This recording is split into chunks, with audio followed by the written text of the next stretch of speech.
I'm deeply impressed to share this moment with you. It's a privilege. I'm not taking it for granted. And also, I want us to look at a very interesting subject. It has to do with our potentials. That is what we can do. What is it that you have the ability to do? We all know that potential is an inherent ability to do a task on earth here, to function on earth. That is, you've been created for a purpose with an ability to fulfill what you have been created to do. Unfortunately enough, there are a lot of people who are just sitting down, idle, not doing anything with their lives, and which is very, very bad. Well, those who will say, I don't know what I'm supposed to be doing, those who will say, I don't know what my ability is, I don't know what my potential is. But it's important for us to begin to discover what our potential is, because whatever it is that makes you to exist on earth here, whatever is the reason why God has created you, He has also given you an ability to do something. The book of Matthew, chapter 25, from verse 14 precisely, I'm going to be paraphrasing right now. There's this narrative about a man, a businessman who was to travel. He called on his servants and gave them talents. He gave them talents. He gave one 5, he gave the other 2, and the third person he gave him 1. And the Bible made us to understand that the one with the 5 talents went out, did business with it, and came back with 5 extra talent. Extra profit. He came back with more profit.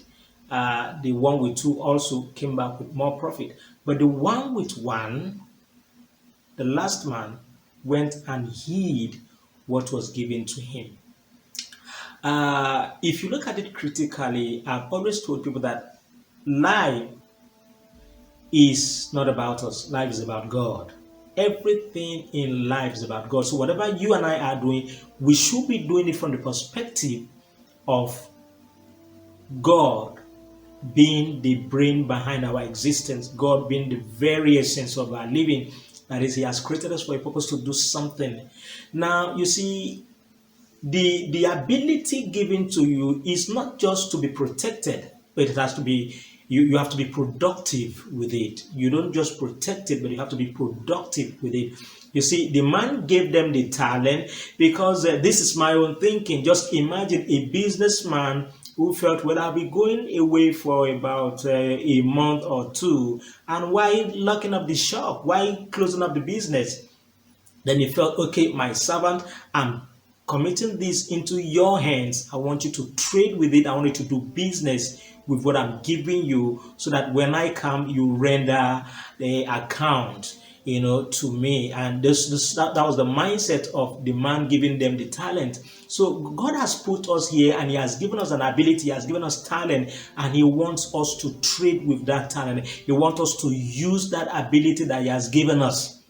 So it is when you use your ability, when you use your talent, that you become profitable. Even in the book of Genesis, God was given this instruction. He said, be fruitful and multiply. You are to be fruitful with your gift. You are to multiply it. And before you know, you replenish, you dominate the terrain. You are all over the world.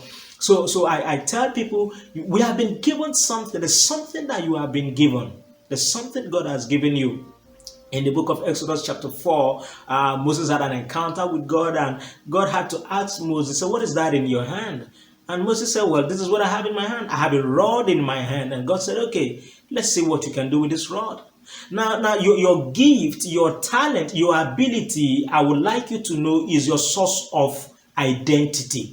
That is, we know you through what you can do. There are gifted people in the world today that if we begin to mention their name, there are things that you can identify them with. When you talk about basketball, we have people like Michael Jordan. When you talk about gospel artists, people like Don Moen, Ron Kennedy, and a whole lot of them. So there are people that we identify. They identify by their gift. There are things that are linked with them. So your gift is your identity. More so, your gift is a source of influence in a way whereby you can reach people, you can touch people's life, you can influence people. It's through your gift.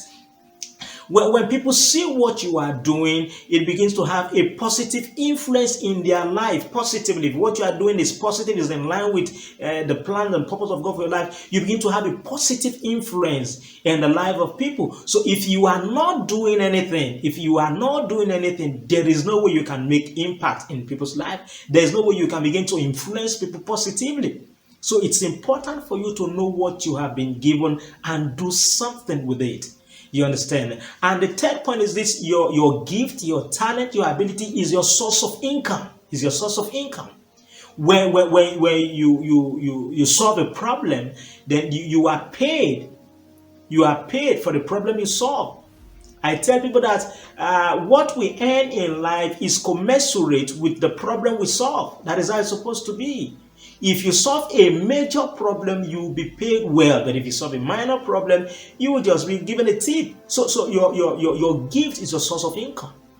It's important for you to know that. And for the man who went to hide his gift, perhaps he saw it as it's insignificant. A lot of us will feel, well, what God has given to me is insignificant. Why didn't God give me that? Why didn't God give me the gift he has given to them? And no. The Bible says God gave them to according to their several abilities. God knows what you can do. He knows what you can take. He knows the limit to which you can go. So God will definitely give you a gift based on your ability, based on what he is the one who formed you, is the one who built you, is the one who manufactured you. So he knows how far you can go. So he will definitely give you a gift based on your ability. And God is not going to judge you based on your ability. He's just going to check your life to see if you are doing what he has asked you to do based on the ability that you have and based on what he has given to you. So it's important for you to appreciate what God has given you and begin to use it. It's very, very important. It's very, very important that you use what you have been given. Trade with it. If you need to polish your skill, polish your skill. If you need to acquire relevant knowledge and information to help you to boost your life, it's necessary, but make sure you are doing something with your life. Like George Bernard Shaw said, he said, a life making mistake is not only beautiful and reasonable, but far much better than a life that is not doing anything. A wise man said, a little knowledge that acts is far much more better than much knowledge that is not doing anything. So I encourage you to begin to do something with what you have been given. And when you begin to do that, you'll be taking your life to the next level. Thank you. More so, I want you to know that as you begin to do what God wants you to do, your greatness will emerge and your greatness will be announced. Thank you.